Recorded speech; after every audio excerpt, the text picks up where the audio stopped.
തിരുവനന്തപുരം നെയ്യാറ്റിൻകര വെൺപകലിൽ യുവാവ് വെട്ടിപ്പരിക്കേൽപ്പിച്ചു. ശാസ്താംതല സ്വദേശി സൂര്യയ്ക്കാണ് വെട്ടേറ്റത്. വെൺപകൽ സ്വദേശി സച്ചുവാണ് ആക്രമിച്ചത്. പരിക്കേറ്റ സൂര്യയെ നെയ്യാറ്റിൻകര ജനറൽ ആശുപത്രിയിലും തുടർന്ന് മെഡിക്കൽ കോളേജ് ആശുപത്രിയിലും പ്രവേശിപ്പിച്ചു. അരുൺ മോഹൻ വിവരങ്ങളുമായി ചേരുന്നു. അരുൺ, എന്താണ് ഈ സംഭവവുമായി ബന്ധപ്പെട്ട് അറിയാൻ കഴിഞ്ഞത്? അരുണിക, ഇന്ന് ഉച്ചയ്ക്കോടുകൂടിയായിരുന്നു ഈ സംഭവം അരങ്ങേറുന്നത്. നെയ്യാറ്റിൻകര വെൺപകൽ ശാസ്താംതല സ്വദേശിയായ സൂര്യ എന്ന് പറയുന്ന പെൺകുട്ടിക്കാണ് ആക്രമണത്തിനിരയായത്. നമുക്ക് മനസ്സിലാക്കാൻ കഴിയുന്നത് ഈ പെൺകുട്ടിയുടെ ആൺ സുഹൃത്താണ് ഇതിന് പിന്നിൽ എന്നാണ് അറിയുന്നത്.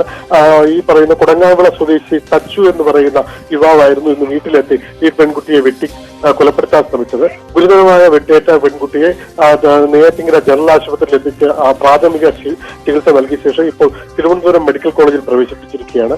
കുട്ടി തീവ്രപരിചരണ വിഭാഗത്തിലാണ് ഉള്ളതെന്നാണ് നമുക്ക് അറിയാൻ കഴിയുന്നത്. എന്തായാലും പ്രതിക്ക് വേണ്ടിയുള്ള തിരച്ചിൽ ഇപ്പോൾ തുടർന്നു വരികയാണ്.